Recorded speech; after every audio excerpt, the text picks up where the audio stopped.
The other colored in sections there are other land developments. 6, 1 we just talked about, I think that's the Alexander Drive one. So that kind of gives you an idea of where this parcel is in our township. It's a approximately 41 and a half acre parcel. And that parcel first came to us in 2004 as a plan. There it is. That's the parcel again. This is our old zoning map, which was in place in 2004. And one of the things you might notice right away is that that parcel was split between 2 zoning districts. Okay. VC stands for Village Commercial. R2 is a residential district with 1 acre zoning. We've had this situation happen before over here at Ragusa, and it's always challenging to try to reconcile what the applicant is entitled to when you straddle 2 districts. Bear in mind, at the time that that was done, Lower Frederick was also very cognizant that they needed to build a sewer plant and plan for the future. So there was a decision at the board to work with the zoning, interpret the zoning, and so we received an initial plan around 2004, and I believe that had 46 homes on it. And over a period of time, between 2004 up through 2006, we received various versions of that plan, some containing 46, some containing 47. I've got all the dates here. And then in 2008, we had a conditional use hearing, and a plan in 2008 was given conditional use, and that plan contained 48 dwelling units. That plan contains an extra unit because there were some things done in the zoning hearing review. There was also relief given to the setbacks. At the time, the Planning Commission was very concerned about trying to create some open space in here. So we did things which allowed certain areas in the development to push back a little bit so that we could provide more open space in the interior. And so we went through a very long process. The supervisors had their own dialogue with the applicant, but once that was settled, the Planning Commission worked with the applicant on numerous plans, numerous reviews between 2004 and 2008 to come up with this. So this is currently what the applicant is entitled to, and the way the state has renewed, basically modified the timetable. This is currently the plan that currently has conditional use. Okay. And this plan was generated in January 2008.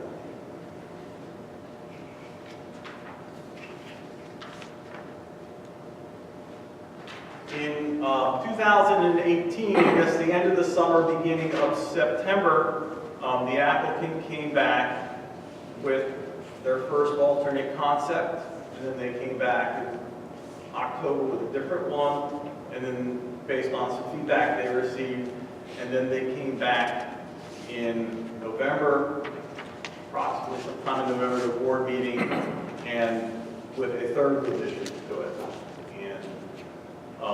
Again, the number of total units on this one, you notice is 47.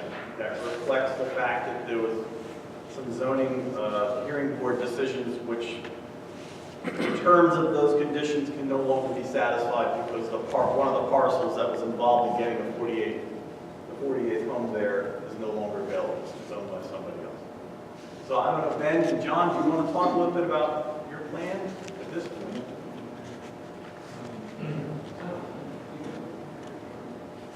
You want a pointer or anything, or do you want something for you? If I could borrow the easel, Sure. so that I can show you the latest.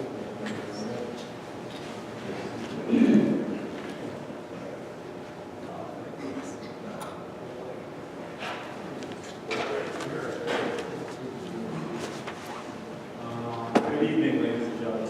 My name is John Kennedy. We're the planners working with Mr. Goldthorpe, his property.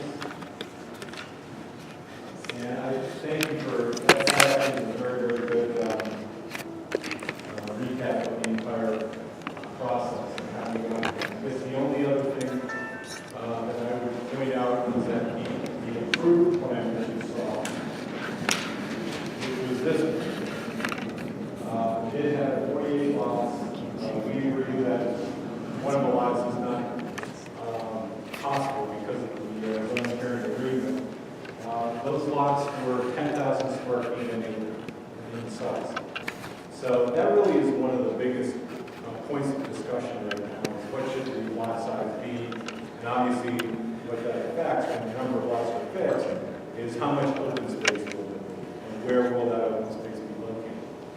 So in this plan, which is the same one that you have up there on the wall, basically these lots are 7,000 square feet, so they're a little bit smaller. That is very typical of what we are finding right now in terms of the work that we do in a lot of different types of communities. People are tending to like smaller lots these days. We have communities where they're as small as 5,500 square feet. Very typical lot size would be 6,000. We have a lot of places that communities where people are building and purchasing 7,000 and 8,000 square foot lots. So it's not that unusual in terms of lot size. These lots are 70 feet wide and typically 150 feet deep. What we did, in the way that we approached this particular layout, is we wanted to try to create a little bit more space against the backs of the neighbors on Middle Road. Middle Road on the bottom of the property right here, bottom of the drawing. This is gravel right over here. And so we do have some lots which are back to back, but we created some open spaces on the corners. And then the biggest goal of this plan was to try to create a large piece of open space and then try to save as many trees as possible. That really was the biggest motivation for this particular layout. And so as you can see, this cul-de-sac pushes a little bit into these trees, but really most of this, and even when you're on 29, you can look up the hill and you can see this mass of trees. That would all be left intact. So that's what we were aiming for when we put that plan together. Now, what we then did, I wasn't at the last meeting, Ben was here, but the question came up, what would this look like if we went back to the old lot size, back to the 10,000 square feet? So that is basically what we set out to do. And it's very similar. With this one now. And I apologize if we don't have an electronic version, we were not aware of that option. But in any case, what you can see is this portion of it is very similar, although there actually is a bit more space here. And what we've done is we've pushed the cul-de-sac further out towards the west. Although we're still saving a large amount of trees here, and we're still saving some trees in here. We would have to install some basins in this area. The number of lots is the same. It's still 47 on both plans. It's just strictly an issue of what is the minimum lot size and how much open space and where should that open space be located. This plan right here has 21 acres, 21 and a half. The approved plan actually had about 20 acres of open space. So this still has a little bit more. This plan had 26 acres of open space. So this plan has the most amount of open space. And really the difference there is that obviously by stretching this out, you've got some land area that's devoted to right-of-way. And also the right-of-way is not quite as efficient, so it's a little bit less open space. But it's still, I think this is still a very valid cluster plan.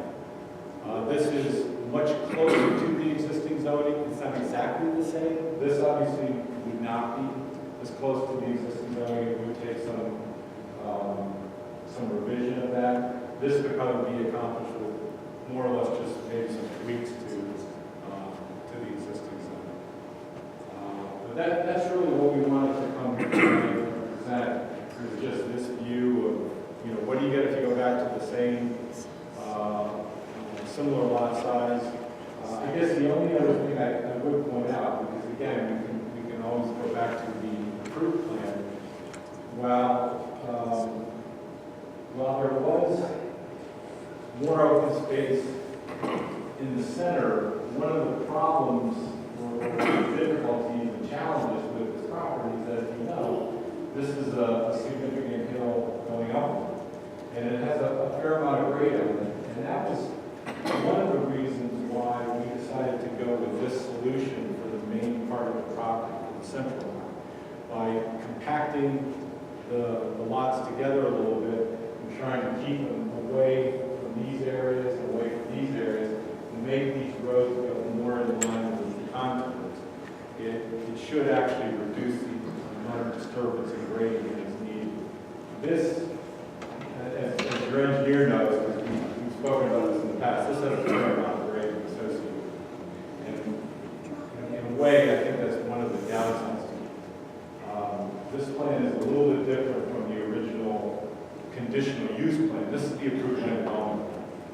The additional conditional use plan was a little bit different. It probably had a little less grading, but it sort of evolved into something that I think took on a little bit more earth moving and disturbance as that process progressed. So that's one of the reasons why we have tried to make this a little bit more compact, still get some open space up front, but just generally try to reduce the amount of grading and again save as many of the trees as possible. Can you speak to the types of tweaks that would be needed to make that happen? Tonight I really can't. I think that I think when you notice some minimal changes, the biggest issue is lot size. Obviously not going to have to change that. But probably the biggest difference is some of the language regarding quote neighborhoods, the organization of plan in neighborhoods is a little bit different. We have similar language in our ordinance in Lower Southford. Over the years, we've often found that we end up having to eliminate the neighborhood, so to speak, and compact some of the development. But what we've done in a couple of cases is actually opt more for trying to put some strategically placed greens. So that probably would be what most of the changes would center on. Is it something that could be done through the zoning hearing? You mean, could this be accomplished through a variance process? Yes. Sure, it's always possible to be done through a variance process. I guess the question there would be, in order to get a variance, you have to prove a hardship. Right. So, Well, the township supported your variances on this guy, so we could get more space in the middle. to my knowledge, the only zoning hearing involved in that was connected with the additional lot and the sewer plant and all You that. got setback relief as part of that zoning hearing. We did, but actually that is included that is actually in the language of the present. That is in the language of the present. That there is a discretion, the board has a discretion to grant relief in the setback. And that we said we did too. So that language was just echoed in the zoning hearing decision? I would assume so. I actually did testify at the zoning hearing. Yeah. Quite honestly, I kind of forget that particular issue coming up. Okay. I do remember the conditional use coming up. Yeah. Because the conditional use has more to do with the actual physical layout. Right. My recollection of the zoning hearing is that was really tied to the 48 lot and the sewer plan. Okay. And that's all completely off the table. We realize that that's why we're all talking about 47 lots. So, just to understand you correctly, with this particular plan, there would be no changes to the R2 zone. It would just be to our neighborhood lot. It would be to the cluster or The cluster development. Yeah, I that's think correct. it's referenced in our code. Yeah, that is Neighborhood lot and stuff. Right. Okay, so the R2 is at the top, it would just be the verbiage. And there would not be the need for an overlay district or anything. Okay, is there anything else you want to say at this point? No, that's really it. We just wanted to show you this other option. It's similar, but it just has a couple minor differences. And then just get some feedback from you. And if this is the direction you would want to pursue, then what we could do is we could then prepare the amendments that we need to go to. let me go through I have a few more slides, and I think they will talk about some of the things that we all need to talk about tonight. Okay.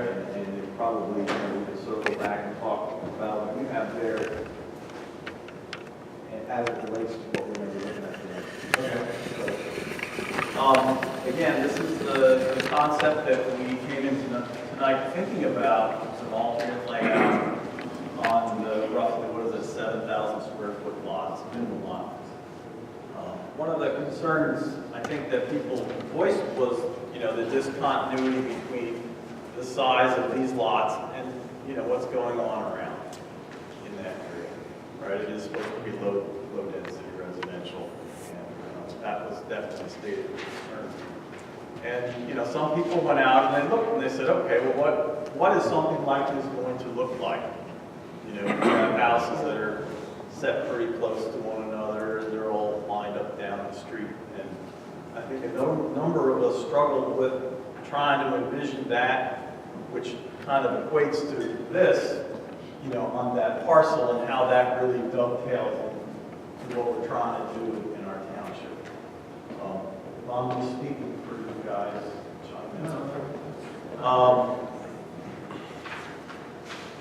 so part of the rub with going with this plan is that parcel is now zoned R2.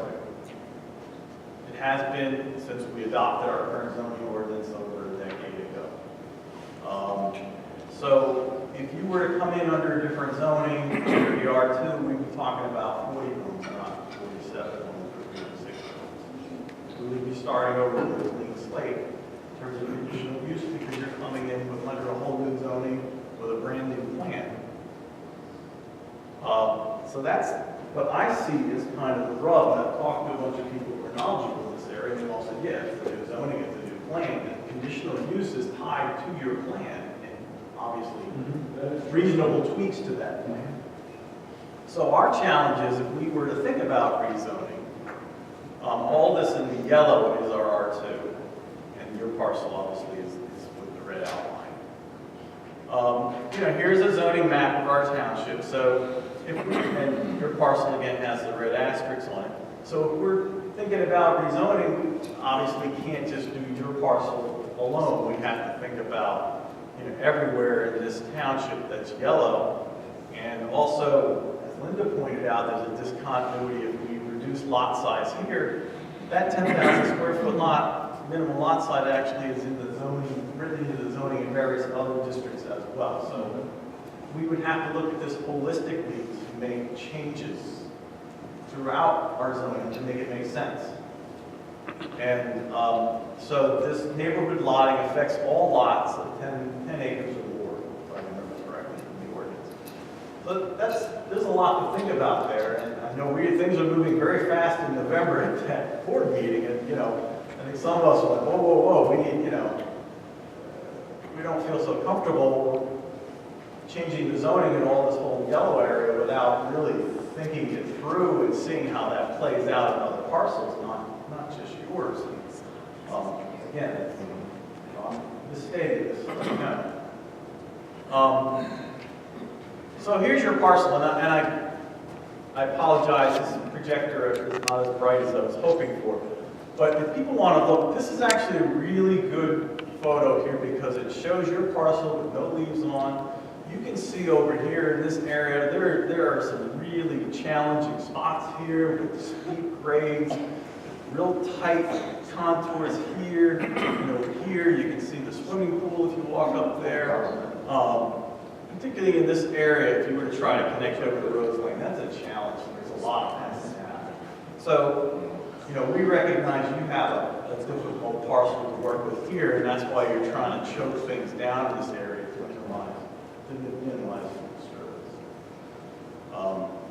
But again, I found this, I think we got this from Julia at some point. I got this and some others from some other parcels that really, in my mind, in a very succinct way, show the challenges that you're up against in developing this parcel.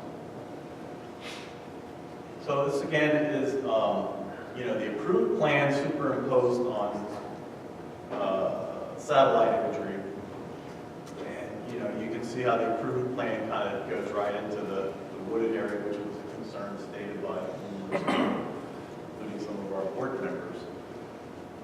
So we were trying to think of ways to mitigate that. It looks like you've been doing that as well, which is great. So a number of concepts were put out there by Phil Smith, one of our planning commission members.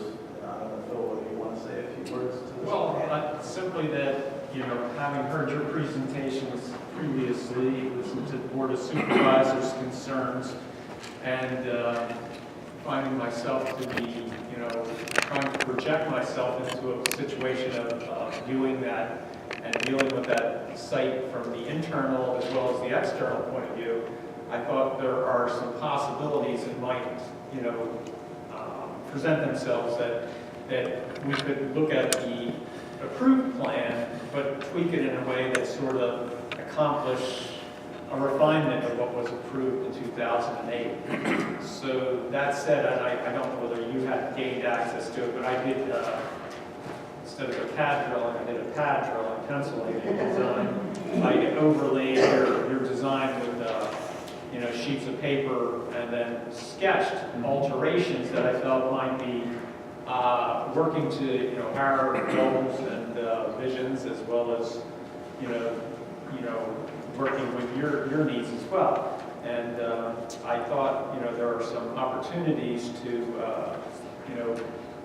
adjust the lotting, work a little bit more with the contours that I saw there, try to preserve the existing vegetation, trees, and might end up with a pretty reasonable method for going forward. Now, of course, what I'm putting out there is not like a refined, plot plan as you might have there, but a basis for consideration on your part to see if that might help us along the process of getting you moving towards a concluded project here. So I did bring some extra copies here for you if you want to take them and look at them. Perhaps you want to even enter a conversation. There were 4 versions. I think, and just trying to describe what I did there, I took the first one and then evolved each one of those that I had subsequently done to try to bring it to more of a refined proposal or discussion point. So I would assume that if we were to do anything with discussing them tonight, 3 and 4 would probably be the 2 that I'd want to focus on rather than the first 2, because I see some flaws in the first 2. But I think that I would like to, at least present them to you for consideration and see where you'd like to go with that. Now, I've also sent that to all our planners as well as the members of the Board of Supervisors and our engineer to kind of take a look at it. So, yeah, so.